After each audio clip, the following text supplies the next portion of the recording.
میں آپ کے سامنے پہلا پوائنٹ پیش کروں گا جو انہوں نے روایت پیش کی مسند ابی یعلا کی. تو روایت کیا، روایت کا نمبر ہے 1085. کہتے ہیں کہ ہمیں بیان کیا کس نے؟ ان فضیل ان عطیہ ان ابی سعید. اب ابی سعید کے اوپر بھی اختلاف ہے، عطیہ کے اوپر اختلاف ہے، فضیل کے اوپر اختلاف ہے.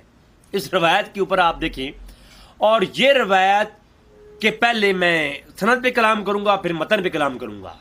جو متن ہے وہ قرآن و حدیث سے ٹکراتا ہے، متن پہ کلام بعد میں آئے گا. پہلے ہمارا جو کلام ہے وہ سند کے اوپر ہے. اس سند کے اندر پہلا جو شخص جو فضیل ہے یہ روایت کرتا ہے عطیہ سے، عطیہ اوفی کوفی جو ہے. اور عطیہ اوفی کوفی اگر روایت کرتا ہے ابی سعید سے، ابی سعید اب یہ کلبی ہے یا ابو سعید خدری ہے، اس میں اختلاف ہے، وہ آگے چل کے گفتگو آ رہی ہے. تو یہ روایت کرتے ہیں لما نزلت ہذہ الآیہ، جب یہ آیت نازل ہوئی، وآت ذی القربى حقہ، سورہ اسرا کی آیت نمبر 26. تو پھر دعا النبی صلی اللہ علیہ وسلم فاطمہ کو بلایا، وَأَتَاهَا فَدَقَ، اور فدق دے دیا، عطا کر دیا. اب یہ روایت امام ابی یعلا لائے ہیں. اب دیگر کتب کے اندر بھی یہ روایت ملتی ہے، وہ آگے انشاءاللہ میری گفتگو آئے گی. اب یہ کرتے کیا ہیں، مسند ابی یعلا جو اٹھا کر کے پیش کر دیتے ہیں، اس کا فٹ نوٹ بھی نہیں دکھاتے. جو تحقیق کے ساتھ پیش کی جاتی ہے نا، فٹ نوٹ نہیں دکھاتے. حالانکہ فٹ نوٹ کے اوپر صاف لکھا ہوا ہے یہ حدیث جو ہے ضعیف ہے. اسی جو میرے پاس مسند ابی یعلا موجود ہے، اب لائبریری تو میری پاکستان میں رہ گئی، ہمارے پاس ایک ٹوٹا پھوٹا لیپ ٹاپ ہے، وہی ہمارا سارے کام کر رہا ہے. کسی کو بھی مسند ابی یعلا چاہیے ہو یا کوئی کتاب جو حالت دوں گا چاہیے ہو، پی ڈی ایف کی صورت میں ہماری ویب سائٹ رضویبھیاonline.com سے مل جائے گی، یا بندہ فقیر آپ کو پی ڈی ایف سینڈ کر دے گا واٹس ایپ کے اوپر. اب میں تو اتنا ہی کر سکتا ہوں بھائی، یا بتا سکتا ہوں یا دکھا سکتا ہوں یا دے سکتا ہوں، میں اتنا ہی کر سکتا ہوں. باقی کسی کو منوانا ہمارا کام نہیں ہے، بتانا کام ہے. اچھا، اب اسناد و ضعیف و عطیہ نیچے جو ہے لکھا ہوا ہے، اس کے اوپر جرا لکھی ہوئی ہے جو محقق ہے، اس میرے پاس جو مسند ابی یعلا ہے اس کے اوپر. ٹھیک ہے جی. اچھا، اس کے اوپر جناب اردو والی میں بھی میں پیش کر دوں گا آپ کے سامنے. اچھا، اب جناب جو انہوں نے سکین سینڈ کیا اس کے اندر 1405 نمبر روایت ہے مسند ابی یعلا کی، جو اردو کے اندر ہے. ٹھیک ہے، جلد اول کے اندر. اچھا، اب اس کو در منصور امام سیوطی کتاب سے بھی دکھایا جاتا ہے، سند نہیں ہے وہاں پر، تو وہ بھی اس کو بھی چھوڑیے. علامہ بلازری نے فتوح البلدان کے اندر اس کو روایت کیا، وہاں پر بھی جو سندن نہیں ہے، بعض جگہ پہ تو وہ واقعہ آیا لیکن سند کے ساتھ نہیں آیا. پھر علامہ بلازری جو ہے وہ سند کے ساتھ اس کے رد میں جو ہے وہ روایت لے آئے ہیں. اب سند ابو داؤد والی وہ آگے آ جائے گی. تو علامہ بلازری کی کتاب سے دکھایا جاتا ہے یہ واقعہ، وہ بھی بے سند سمجھ لیں، فتوح البلدان کے اندر سے. اور عالم ملل و نحال سے دکھایا جاتا ہے علامہ شہرستانی کتاب سے. تو میں سند میں بات کرنے سے پہلے یہاں پر بتا دوں، علامہ شہرستانی کو ہمارے جمہور علماء نے کہا ہے کہ یہ غالی شیعہ تھا، علامہ شہرستانی تھے جو. لیکن میں یہاں پر ایک بات کرتا چلوں کہ میں یہ نہیں کہتا، میرے جو ان کی کتاب جو پڑھی اس کتاب سے مجھے کچھ ظاہر نہیں ہوا کہ وہ شیعہ تھے. جو علامہ شہرستانی کی کتاب ملل النحل ہے، لیکن چلو علماء نے ہمارے جمہور نے کہا ہے کہ یہ شیعہ تھے. شیعہ کہتے ہیں یہ سنی تھے، میں یہ کہوں گا یہ سنی تھے. چلو مان لیا سنی تھے، کیونکہ میرے جب مناظرے میں بات کی گئی تو میں نے یہی کہا. پہلے ایک دفعہ ہمارا مناظرہ ہوا تھا ملتان کے اندر، جب میں شیعہ مدارس کو نیا نیا چھوڑا تھا، کیونکہ میں شیعہ کے ہاتھ میں نے بعض علوم فنون تو شیعہ سے ہی پڑھے ہیں نا، یہ گھر کی بات گھر والوں کو نہ بتائیں. پھر تو میں جب پہلے شیعہ کے مدرسے میں پڑھتا رہا ہوں 6 مہینے، تو ادھر جو ہے ایک شخص نے میرے ساتھ اسی گفتگو کرتے ہوئے یہ ملل النحل کا حوالہ پیش کیا تھا. تو میں اس وقت یہ تحقیق کی تھی، تو میں بطور چیلنج بات کر رہا ہوں، پوری ملل النحل اٹھا کے لیا میرے پاس، میں دکھاؤں گا تجھے کہ جناب اس ملل النحل کے اندر جو علامہ شہرستانی وہ بیان کر رہی ہیں، وہ متزلیوں کے گمراہ کن عقیدے بیان کرتے ہوئے کہتے ہیں کہ چھٹا عقیدہ جو ان کا گمراہ عقیدہ ہے وہ یہ ہے، ان کا یہ عقیدہ بھی گمراہ ہے، گمراہی پہ مبنی ہے، جس کی اصل نہیں ہے. وہ عقیدہ شیعہ کا کون سا ہے، معتزلیوں کا کون سا عقیدہ ہے؟ وہ یہ عقیدہ ہے، وہ یہ کہتے ہیں کہ اماں فاطمہ کو حضور نے باغ فدا کی ہبہ کر دیا تھا، حالانکہ یہ مسئلہ ثابت نہیں ہے۔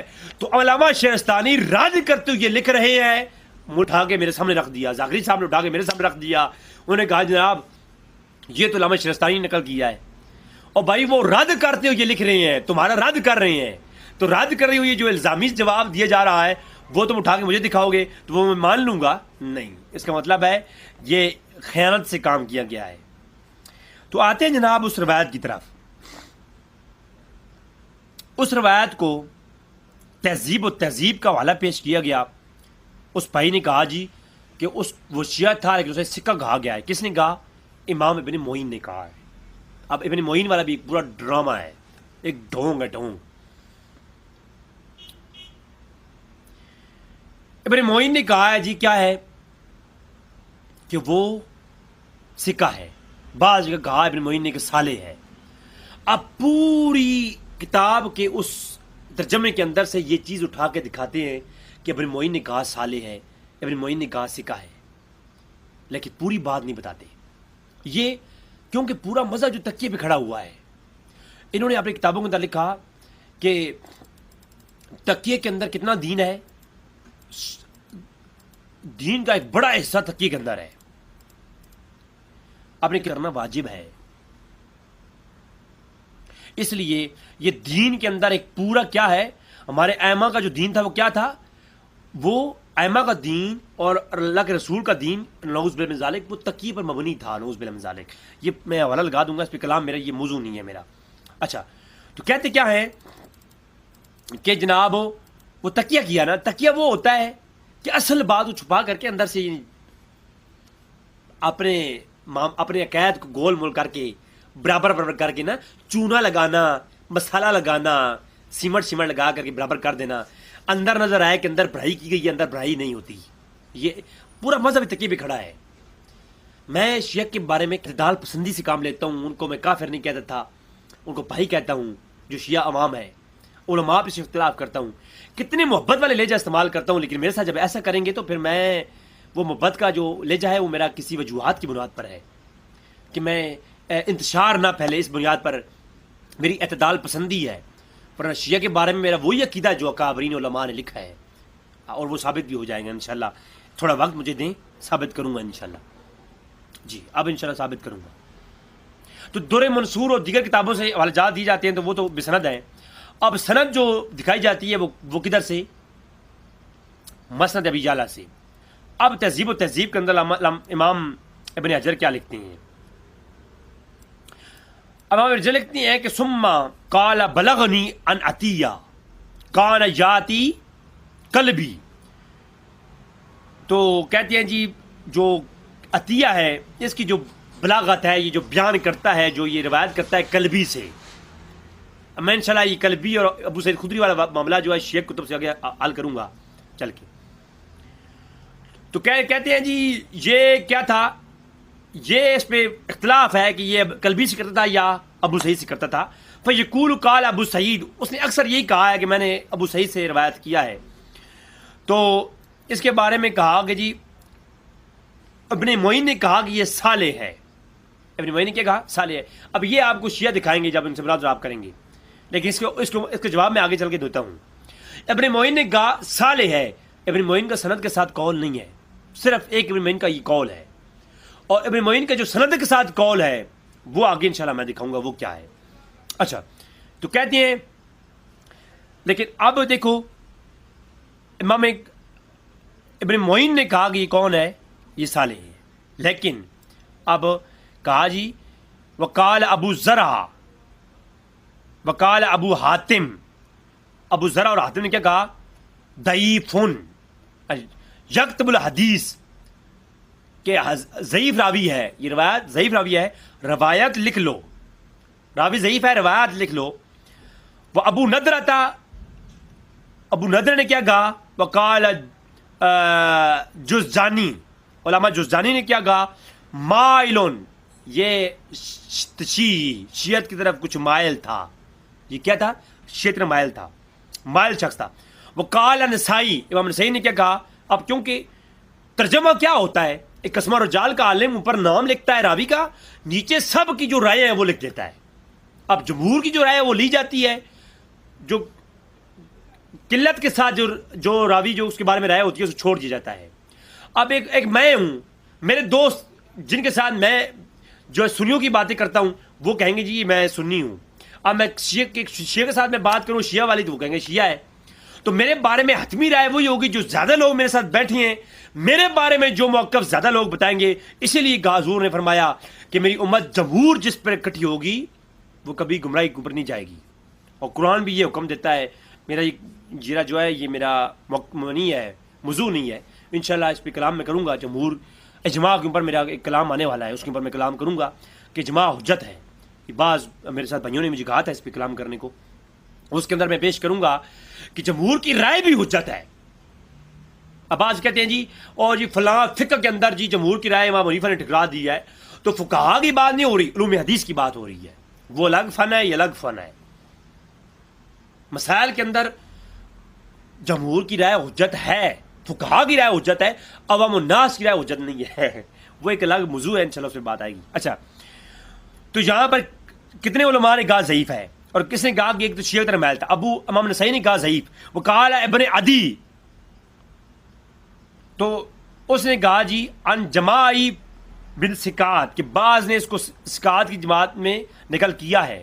تو ہم تو انکار کرتے نہیں ہیں، میں تو دعوے جو ہے میں تو اس بات کو مانتا ہوں. میں تو مناظرے کے اندر بھی یہ صاف کہا کہ راوی سکہ مان لیتے ہیں ہم، میں اس کی ضعیف ہونے پر دلیل ہی نہیں دیتا. میں تو یہ کہتا ہوں سکہ ہے. کیا ہر سکہ حجت ہوگا، قابل حجت ہوگا؟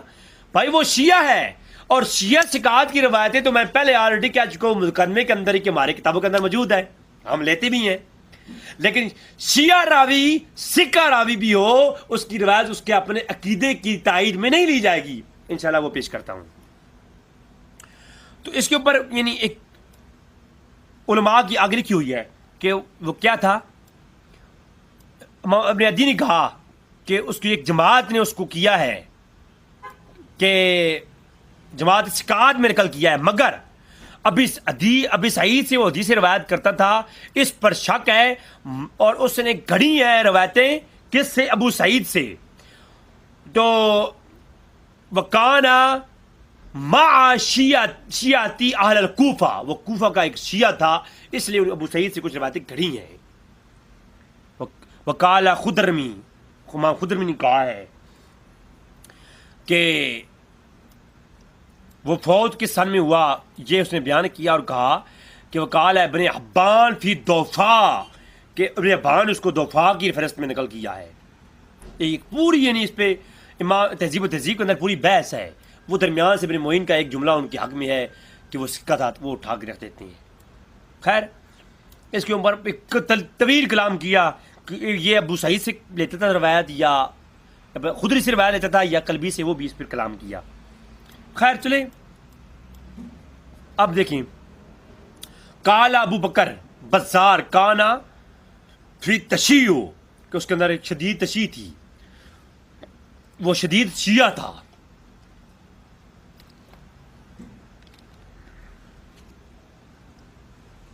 وہ کون تھا؟ شیعہ تھا. تہذیب و تہذیب سے میں نے یہ واضح کیا کہ وہ کون تھا؟ شیعہ تھا. شیعہ ہونے پہ شیعہ سنی کتابیں اتفاق کرتی ہیں، اس کی دلائل آگے آئیں گے. اب وہ شیعہ تھا. اب شیعہ کے یہاں ہمارا اصول کیا ہے جناب؟ آپ دیکھیں میزان الاعتدال فی نقد الرجال، علامہ ذہبی کی کتاب کو اٹھا کے دیکھیں. اب آپ دیکھتے جائیں جمہور اہل سنت اور اسماء الرجال کے علماء کا عقیدہ کیا ہے اور وہ اس راوی کے بارے میں رائے کیا رکھتی ہیں. اب آپ دیکھیں کہ کہتے ہیں جی عطیہ بن سعد العوفی کوفی تابی ضعیف ہے. اور ان ابن عباس ابن عباس سے روایت کرتا ہے، ابن سعید سے روایت کرتا ہے، ابن عمر سے سماع ہے وغیرہ وغیرہ. اور کہا قال ابو حاتم یکتب الحدیث، اس کی روایت لکھ لو کہیں شواہد کے طور پر کام آ جائے گی، یاد رکھو. اب کوئی یہ بھی کہہ سکتا ہے پھر محدثین نے یہ کیوں کہا یکتب الحدیث ہو؟ جو یہ سوال کرے وہ سمجھ لو کہ وہ پرلے درجے کا علوم حدیث سے ناواقف ہے، کیونکہ ضعیف روایت شواہد کے اعتبار سے جو ہے وہ تائیدن جو ہے لی جاتی ہے. اور تائید میں روایت کب ہوتی ہے؟ جب کسی صحیح سند کے ساتھ روایت موجود ہے، اس موقف کے اوپر مزید آپ تائید طور پر یہ روایت پیش کر سکتے ہیں. لیکن ایک روایت شاذ ہے، ایک ایسی روایت جس کے مقابلے میں بھی کئی صحیح روایتیں ہیں، قرآن کی آیتیں ہیں، اس روایت کی تائید میں نہیں آئے گی، یا وہ اس کی تائید میں بھی کوئی روایت اور نہیں ہے. مسئلے کی بات تو یہ ہے، ہم مفہوموں کو ہبہ کر دینے والی روایتوں پر تائید میں کون سی روایت ہے سند آپ پیش کریں. ہاں دیر تاریخی کتب سے اٹھائیں گے تو میں پہلے وہ دکھا چکا کہ کتابوں میں موجود ہے، سند نہیں ہے. جب سند نہیں ہے تو آپ مجھے امام سیوطی کی کتاب سے اٹھا کر کے نہیں دکھا سکتے در منصور سے. جی میں نہیں مانوں گا، کیونکہ میں آپ کو پہلے بتا چکا ہوں اہل سنت کی کتابوں میں سند کا ہونا اور سند صحیح کا ہونا روایت کے لیے حجت ہوتا ہے. کتابوں میں بار بار آ جانا حجت نہیں ہوتا. تو یہ کیا ہے؟ یہ شیعہ ہے. اگلی کتاب علامہ اوکیلی کی الضعفاء الکبیر، علامہ اوکیلی المکی ہیں، ان کے الضعفاء الکبیر کے اندر انہوں نے لکھا کہ اب بار بار مناظرے کے اندر وہ پیش کرتے تھے ابن معین کا جو ہے وہ قاعدہ جلیلہ ہے. یہ قاعدہ جلیلہ انشاءاللہ میں تمہارا نکال کے سامنے رکھ دوں گا. قاعدہ جلیلہ مجھے سکھا رہا ہے تو قاعدہ جلیلہ کیا ہوتا ہے اس کے اوپر انشاءاللہ میں آگے وضاحت کرنے والا ہوں. قاعدہ جلیلہ میں اگر کوئی محدث ایک جگہ یہ کہے کہ یہ راوی ثقہ ہے اور دوسری جگہ اس کی جرح یہ کرے کہ یہ ضعیف ہے، تو اس کے اندر جو ہے قاعدہ جلیلہ کی جو روایت ہے وہ ثقہ مانی جاتی ہے. وہ اس کی شرائط ہے. آگے ایسے نہیں ہے کہ ہر جگہ پہ محدث کا یہ کہتا ہے پھر وہ ہے. تو ابن معین کا ہر جگہ قول موجود ہے کہ انہوں نے کہا جی صالح ہے، ثقہ ہے، تو یہ شیعہ حضرات پیش کرتے ہیں دیکھو جی وہ ثقہ ہے. میں تو یہ کہتا ہوں وہ ثقہ ہے، ثقہ مان لو، پھر بھی وہ روایت قابل حجت نہیں ہے، کیونکہ روایت کے متن میں بھی اعتراض ہے اور ہر راوی ثقہ شیعہ کی روایت ثقہ روایت بھی اس کے اعتقاد پر مبنی روایت قابل حجت نہیں ہوتی. میری جان آپ جہاں رکو گے وہاں پہ جواب دوں گا. تیرے من کا مفتی جب تک راضی نہیں ہوگا نا جواب دیتا رہوں گا، لیکن ذرا یہ گروپوں سے نکالنے والی بات نہ کیا کرنا. اب وہ کیا ہے جی، وہ کیا ہے، وہ شیعہ ہے، اس کی روایت قابل حجت نہیں ہے. اب عطیہ بن سعد العوفی کے بارے میں جو الضعفاء الکبیر کے اندر علامہ اوکیلی نے باب باندھا، کہتے ہیں کہ وہ کان عطیہ اوفی رجلا متشیعا، پکا ڈھکا شیعہ تھا. اب جب شیعہ ثابت ہو گیا، وہ بھی مانتا ہے، وہ ہر شیعہ بھی مانتا ہے کہ یہ شیعہ ہے. شیعہ کتابیں بھری پڑی ہیں، التنقیح والمقال اٹھاؤ، علامہ ممکانی نے تنقیح والمقال میں لکھا ہے یہ شیعہ تھا اور یہ قلبی سے روایتیں کرتا تھا اور یہ جھوٹ بول کے کہتا تھا کہ میں تدلیس کرتا تھا، اور تدلیس میں یہ بیان کرتا تھا کہ میں ابو سعید خدری سے بیان کرتا ہوں، حالانکہ اس کی روایت ابو سعید خدری سے روایت نہیں ہوتی، وہ اس کا استاد ہے قلبی، اس سے بیان کرتا ہے، اور قلبی بھی جھوٹا ہے، اور قلبی سے روایت کرنے والا یہ جو ہے نا عطیہ اوفی بھی جھوٹا ہے. تو علامہ ممکانی تنقیح المقال میں شیعہ کا عالم ہے، اس نے بھی اس کا رد کر دیا ہے اور طویل کلام کیا، کہا کہ یہ کذاب ابن کذاب ہے، اس کی روایت حجت نہیں ہے. شیعہ کے ہاں عطیہ کوفی کی روایت حجت نہیں ہے، اور وہ شیعہ مجھے آگے کہتا ہے تو شیعہ کی روایت کا حجت مان نہ مان، میں تیرا مہمان ہوئے پشاوری جوتی تیرا بندہ لال کر دے یار شاہ. ہاں مجھے ایک بتاتا ہے تو مجھے سکھاتا ہے. اور اب دیکھو ادھر سند صحیح کے ساتھ پیش کیا کہ سالم مرادی کہتے ہیں قال عطیہ ابن اوفی بیتشیم، وہ بھی شیعہ تھا، عطیہ اوفی کے بارے میں، فقال ہوا ضعیف، احمد بن حنبل نے بھی کہا ہے اور عبداللہ بن احمد نے بھی کہا ہے کہ وہ کیا ہے، یہ ضعیف ہے فی الحدیث. بلغنی عطیہ، جو عطیہ تھا، ان عطیہ بلغنی ان عطیہ کان یاتی قلبی، وہ جو ہے اپنی اس نے جو ہے وہ کیا کرتا تھا عطیہ قلبی، اس نے ایک تفسیر بھی مرتب کر رکھی تھی اور قلبی سے وہ روایتیں کرتا تھا، لیکن کہتا کیا تھا، وہ کانا یکتبہ ابی سعید، وہ کہتا تھا میں نے ابو سعید سے روایتیں لیتا ہوں، اور ابو سعید کنیت تھی قلبی کی، قلبی کی کنیت استعمال کر کے دکھاتا یہ تھا، مارتا یہ تھا. کیوں کرتا تھا ایسا؟ کیونکہ یہ شیعہ کا عقیدہ ہے، دکھانا کچھ ہے، بتانا کچھ ہے، نکالنا کچھ ہے. بسم اللہ میری جان، تھوڑا صبر کر جا، تھوڑا صبر کر جا. اور کہا